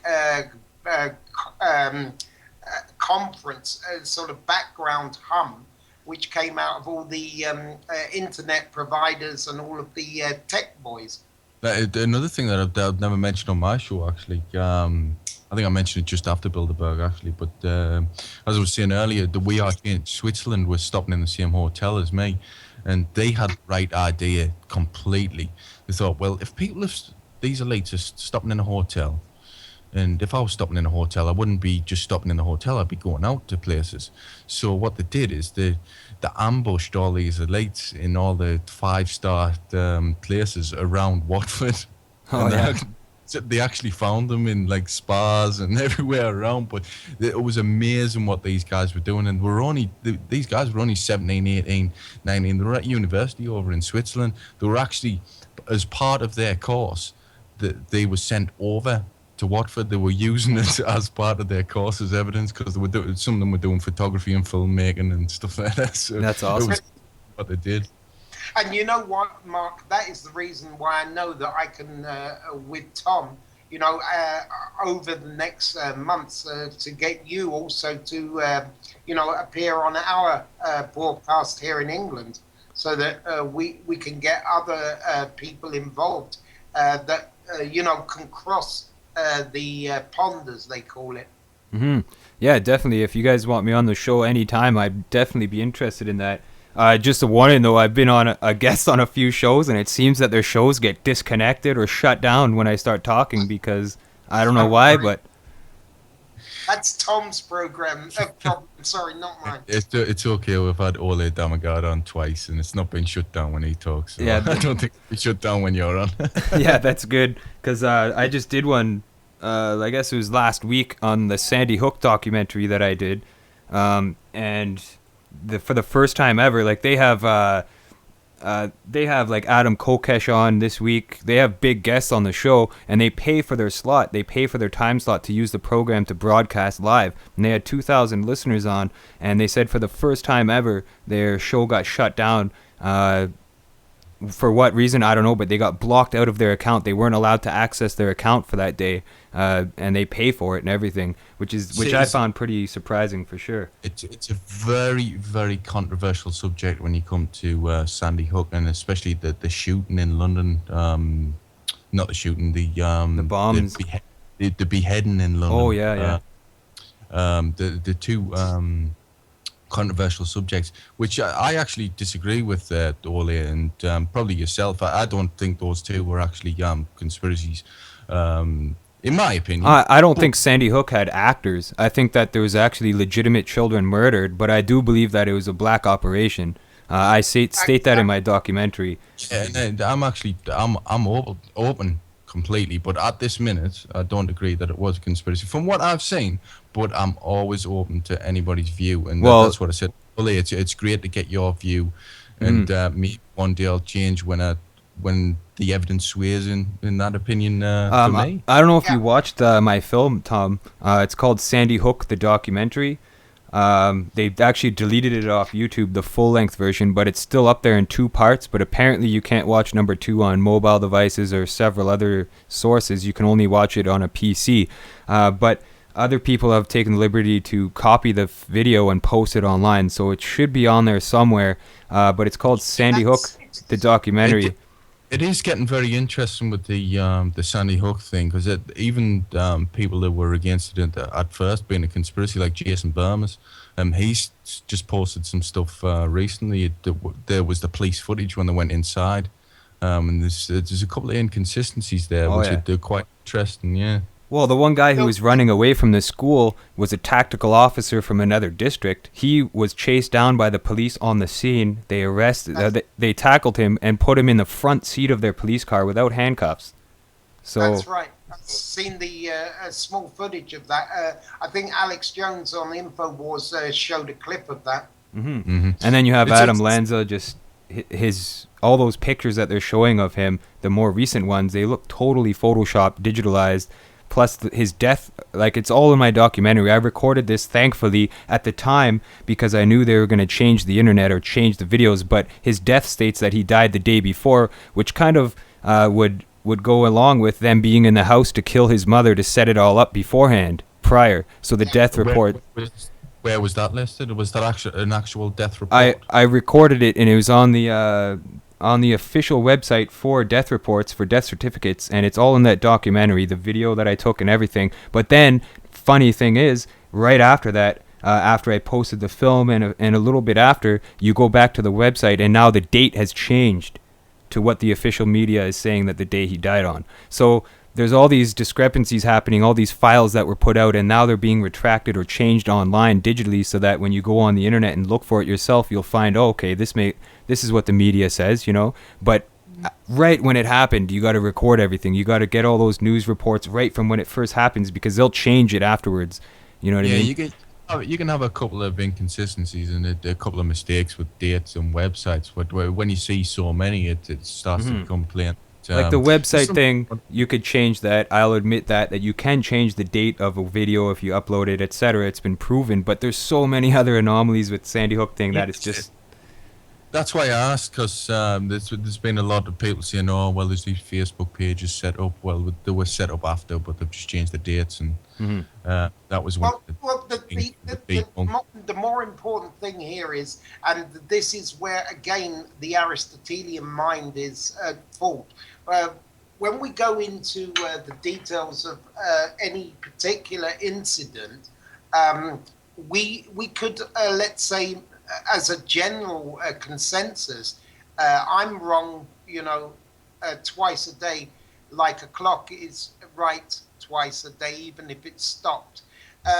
We can do the same thing with investigations into the various incidents like 9/11. You can go to the 7/7 incident, the Madrid bombings. You can go back to Gladio, Operation Gladio. And within there must be mistakes made even by the most well-intentioned of people, regardless. The overall general situation that we are looking at, which is the one that we should be concerned about, and that is that we are in an economic depression in the Western Hemisphere. We are seeing the dumbing down of our young people. We are seeing our food becoming less and less nutritious. We are seeing poison put into the water system. We are seeing our education system churning out robotic types of Facebook morons. We are seeing the collapse of entertainment worldwide in the respect that it's giving out a negative view of humanity. We are seeing propaganda being spread throughout Western civilization, which nullifies the value of the individual human free-thinking person. I mean, I can go down the list. And if you look at those things in the broader aspect, then we know we are under attack as humanity in the Western world. And this is the most important thing to keep in mind, whether or not we make mistakes along the road in our efforts to awake our friends and family and loved ones to the danger. That's not the point. Sure, I don't know exact day that Bob Kennedy was killed. I don't know the date. I know the one for John, his brother, but I don't know the day. I can't remember the date. Does that mean that the Bob Kennedy assassination is not important in the grander scheme of things? No, it just means I don't know the date. Yeah, it is getting a bit harder too to figure out good, reliable information when the media is broadcasting false reports or neglecting certain witness accounts. Also, the changing of documents, the withholding of documents. You have all these gag orders that are put in place when these important cases come to court. They put a gag order so that you can't find out the truth, so that everything's kept secret in the courtroom, what they discuss, the videos they show, the evidence they show. So that's why people are also questioning these things so much more now, is because we're not being told, we're being lied to, or we're just left in the dark to figure it out on our own. So it is good that there is people that are independently investigating these things and coming and trying to get the information out there, because In my opinion, the mainstream media doesn't do their job very well. They just rebroadcast or re-spew something that's been sent over to them in a desk in a paragraph saying, here's your report for the day, this is what you got to say, and they pretty much read it from a screen. Of course they do. So- This is a very great shame about the media in general, is that over the, since, basically I would suggest since Nixon's scandal when he had Watergate. to resign, yeah, the Watergate thing, but that was probably one of the last times that you saw, well, it was the beginning of the end of investigative journalism. Well, They don't like people who are independent, investigating and following, you know, their nose. They don't like that. Yeah, it was the end of the mainstream investigative journalist. That's what I meant, Tom. Yeah. yeah. Yeah, but you've still got great work by probably one of the only mainstream, well, even he's alternative investigative journalist, Greg Palast. I've read all of his books. I suggest everybody checks out his work because he's the last of the great official investigative journalists. But like we said, that there's a lot of alternative investigative journalists taking over the role that's been left by the media. Yeah. Well, this is the reason why, if you look at the big picture, instead of getting fixated on any particular incident, but have a look at it in the general terms, we know where it's going. All of these things can be linked into the general malaise and anti-intellectualism that we see around us. I mean, Tom, you told me, what was it, a month ago or 2 months ago, on a radio show, I don't know if it was True Frequency, where you mentioned that your friends said to you, oh, what's the conspiracy today, Tom? And you said, oh, I just read the newspaper. Yeah, it's a regular question. What's the conspiracy today, Tom? And I'm saying, what do you mean, the news? Because it's a conspiracy now if you read more than one newspaper. because it's not in their tabloid. Because a lot of people, a lot of working people, just live in this reality of reading one tabloid every day, and if it's not in there and it's not on Sky News, then it doesn't exist. So anything else is a conspiracy. So what's a conspiracy today? Well, in the Guardian, is this in the Telegraph? It's just a ludicrous reality. Yeah, this is the reason why, you know, one of the great things we could do is to link up with Mark, and we've already got Truth Frequency and Chris Geo over there in the States, yeah, and that is to link up with us and get a sort of cross-channel communications between the various radio shows, where we perhaps once a week have just an hour, you know, where we share what we've learned from our different perspectives over the week's major news. And you'd be surprised how interesting the conversation will be. Yeah, definitely. There's different news produced in different areas of the world, definitely. Some get more play than others, for sure. And it does... Absolutely. It is good to look at things from different perspectives as well, because if you're going at it one-sided, you're going to miss the other dimensions of the situation and lose out. Well, a lot of people, you have to admit, in Great Britain, that one of the things that Tom and I, it's the biggest uphill struggle I think that we have here, is not the moronic following of football and stuff like that, but it is this automatic response towards the propaganda that surrounds the monarchy. Now, we had a year ago, when I was dead, we had the Jimmy Savile scandal. I don't know if Canada covered this very much. Yeah, Jimmy Savile was a pedophile, and they also have that island there. What's that island called? Sorry, that'll have to be Tom's area. I was dead. It was the island the hospital was on. Yes, they found children's remains in the hospital. I have it here. Just let me check quick. No, Tom's also doing the same. It's not doing I this. can hear you both clicking away. Powerful Google. I missed this on another broadcast too. Forgot the You see name what of the I mean island. about the people forget details, and it's not so important. But yeah, check it out. And let's get it out to the listeners so they can check it as well. Yeah, because I believe that this is linked with Jimmy Savile. In some way or another, it has to be linked with him. The island is basically a Masonic island, and they have their own laws and legislations there, and it's a royal island. Is this a Channel Island? Yeah, it's Channel Island, yeah. Which one? Sark or Guernsey or Jersey? Jersey. There it is, Jersey. Yeah, it would be. That's what I said. I said Jersey as well. I was spot on. Yeah, you're right. Jersey Island. That's scary there, you know. Yeah, the important thing to understand here is that the Jimmy Savile thing is front page news for nearly months. I was dead at the time when this was happening. So I really, honestly, I was just so away.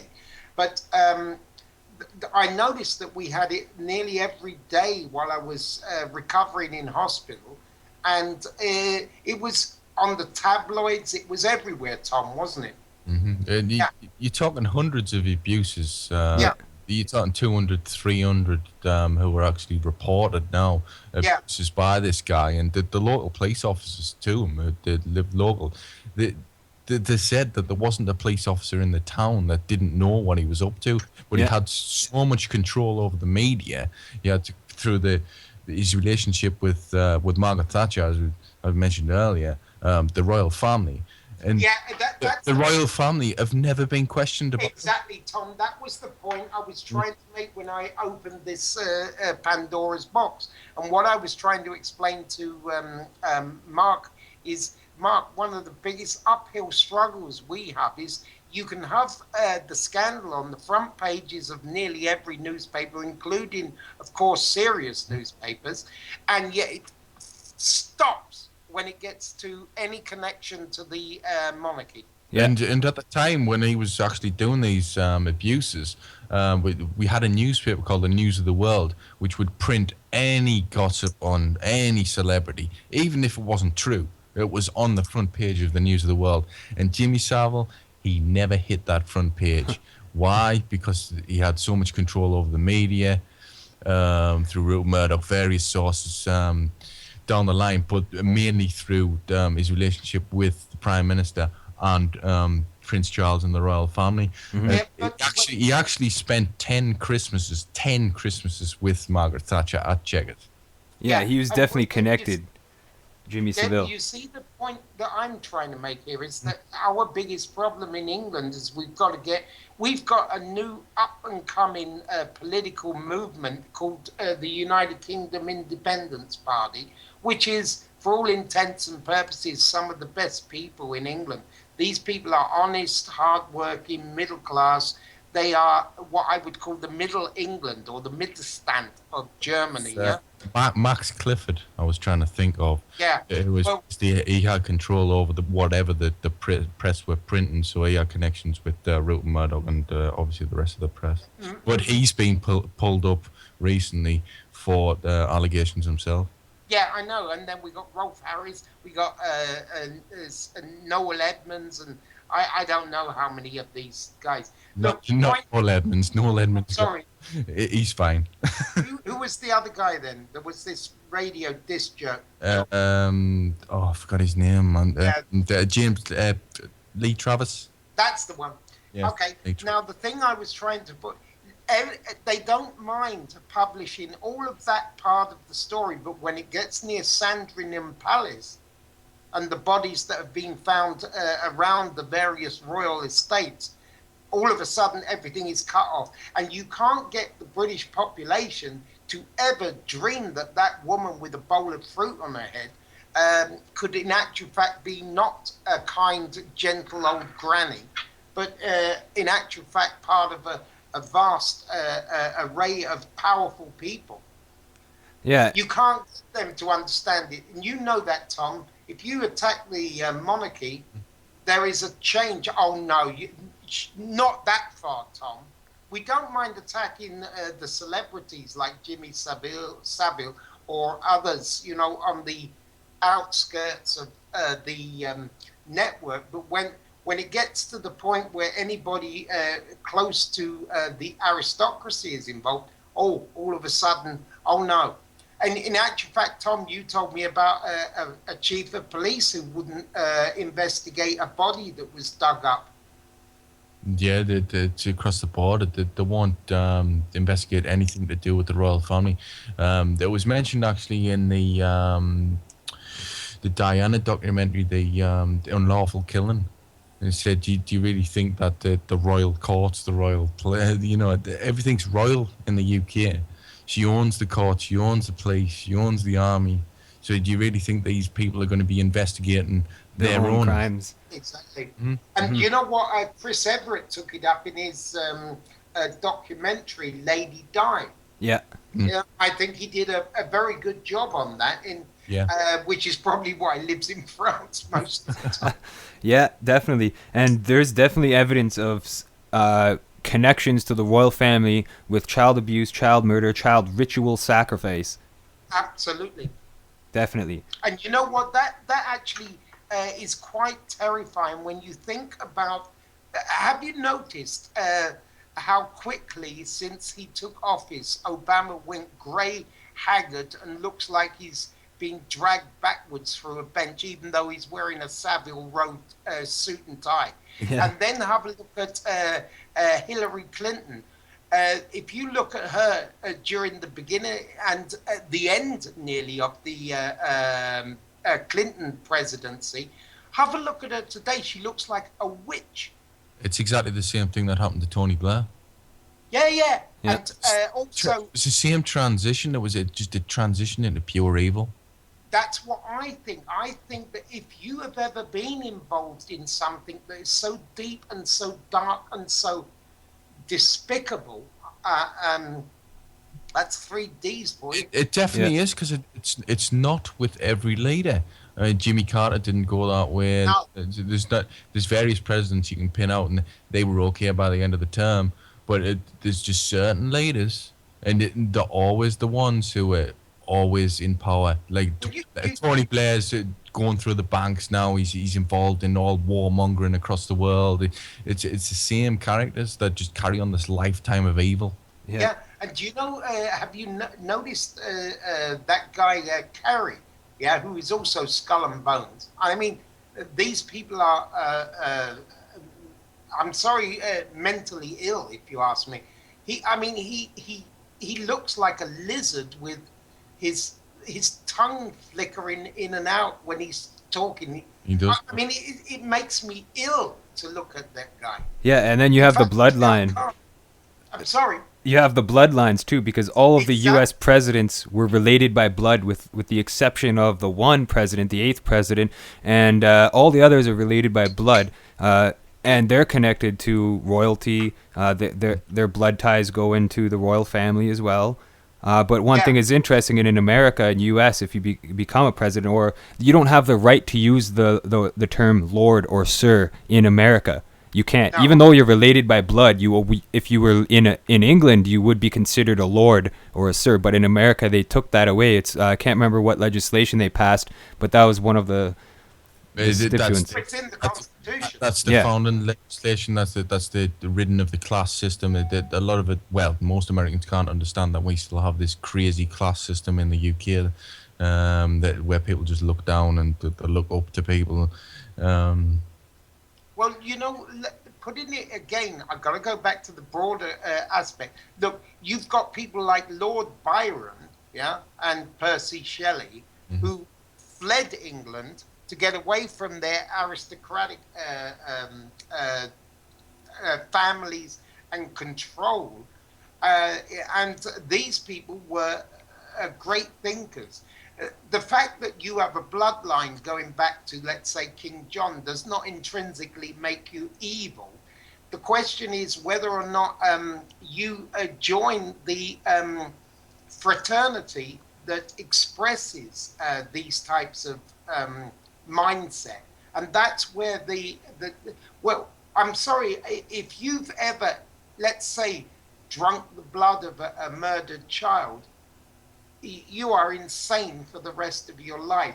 Because if you are anywhere near human, uh, you will have guilt plaguing you, violently horrible dreams, and oh man, I can't imagine what it's like to live in that Yeah. type of, you know. And I that's mean, probably this why their is, hair goes white, right? I'm convinced of it. Yeah. Yeah, Mm. and the one thing that it does prove is the is a ruling elite across the world, which is carried on through secret societies that to make sure that the same people are in power constantly. The funny thing is actually that Prince Charles and the royal family are actually related to Vlad the Impaler. Hmm. So they're actually related to Dracula. So when people say royalty are vampires, it's actually true. Yeah. And that, really leads you down to the near end of the rabbit hole. And you know what I think is the only pinnacle above it is the high priests who, ever since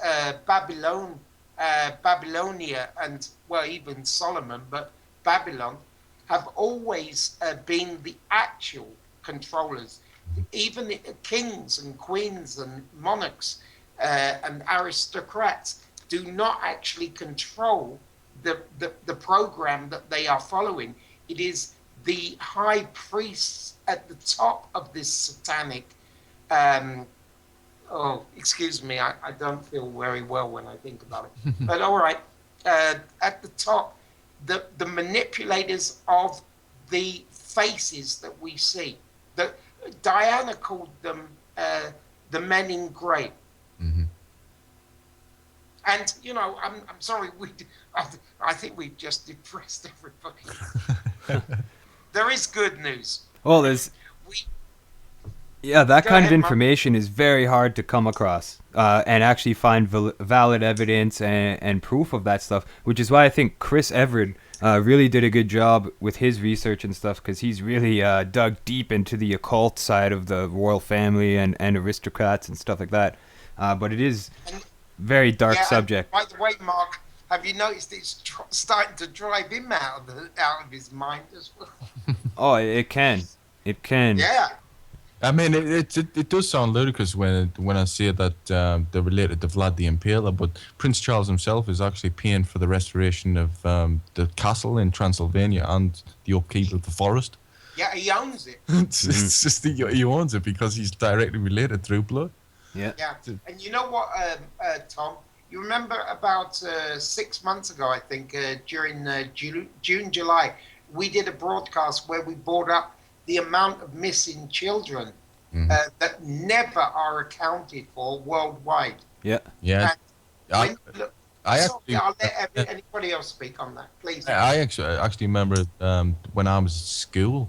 They used to have these sessions where a police officer would come in and say, "Don't talk to strangers" and such. But he held up a poster of all the missing kids, and this was been in probably 1992, 93. He was holding up a poster of kids that were missing since the 1970s, and there must have been 20, 30 kids on there, Hmm. never found. Yeah, and you wonder where they go, right?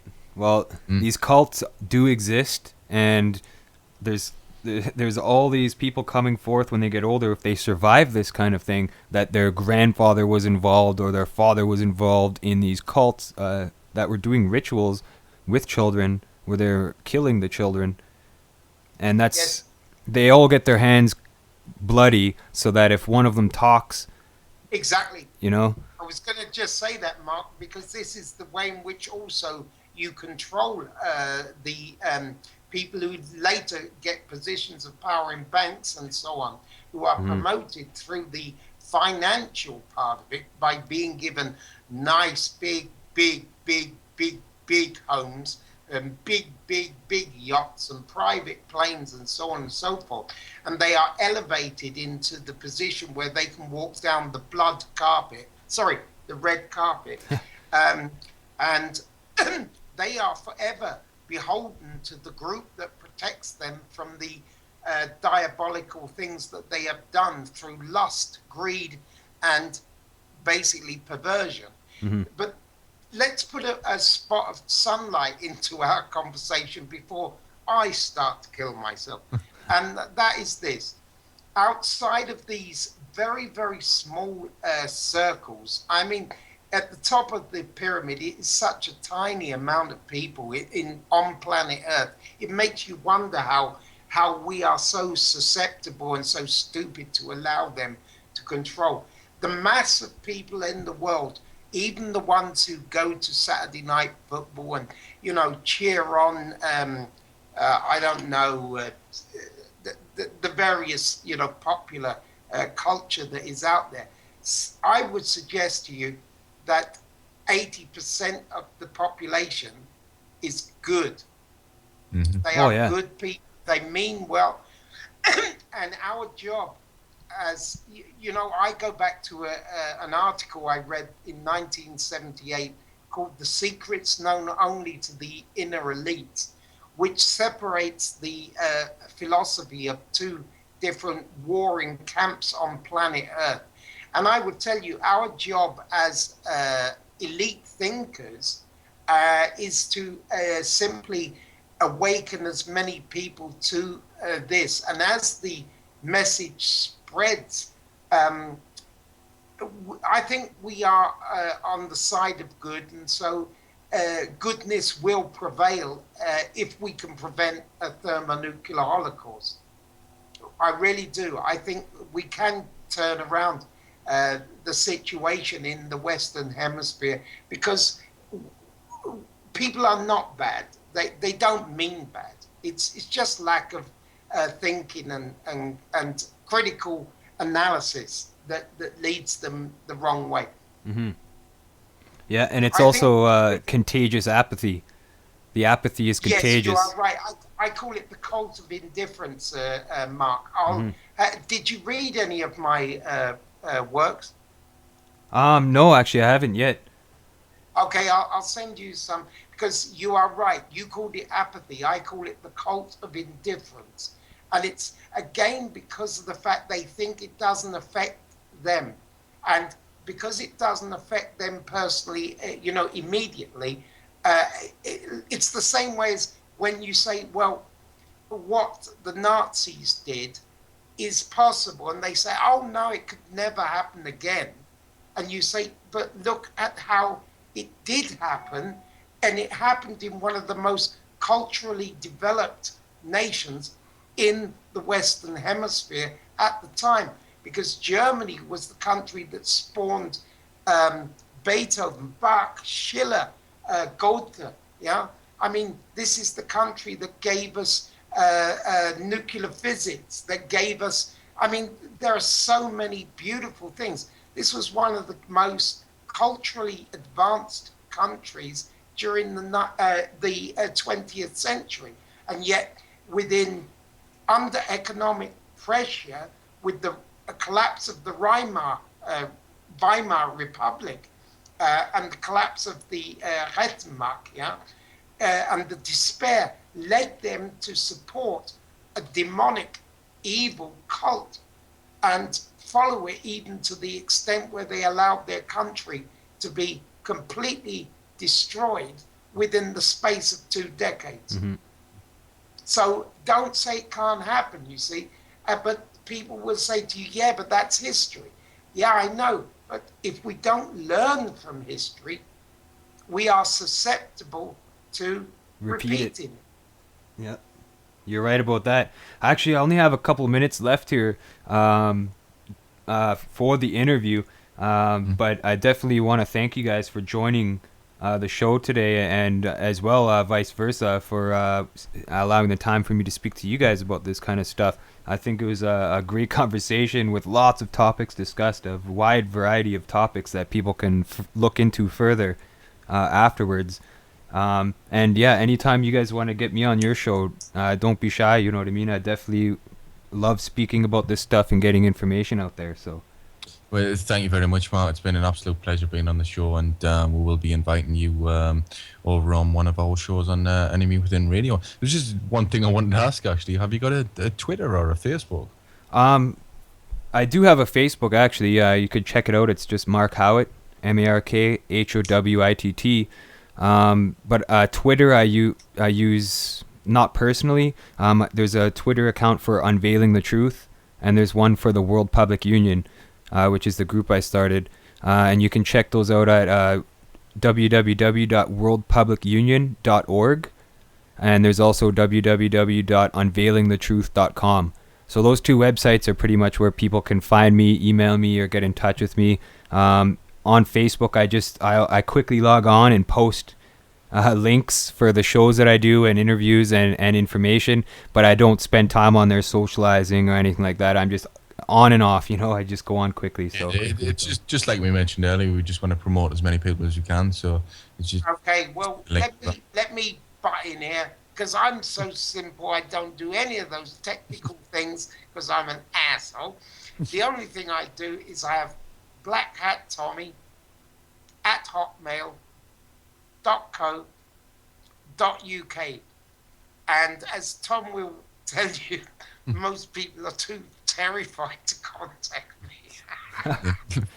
Well, scary guy. And all the listeners out there too, don't forget to check out the radio show. It's enemywithinradio.com. And what time do you guys broadcast? Do your broadcasts at? Basically, people can check us out. The best thing to do is join either the Facebook group, which is called Enemy Within Radio, all one word, or the Twitter page at Enemy Within Talk, or of course, like you mentioned, the webpage enemywithinradio.com. And we broadcast on a Wednesday and a Sunday. On the Wednesday it's 8 p.m. and on the Sunday it's 7 p.m. Okay, perfect. And by the way, I also want to say thank you, Mark, for having us on, and it was a great conversation. Yeah, definitely, I agree. Thank you so much. Yes, and thank you guys. Adios, amigos. Yeah, Adios. ciao.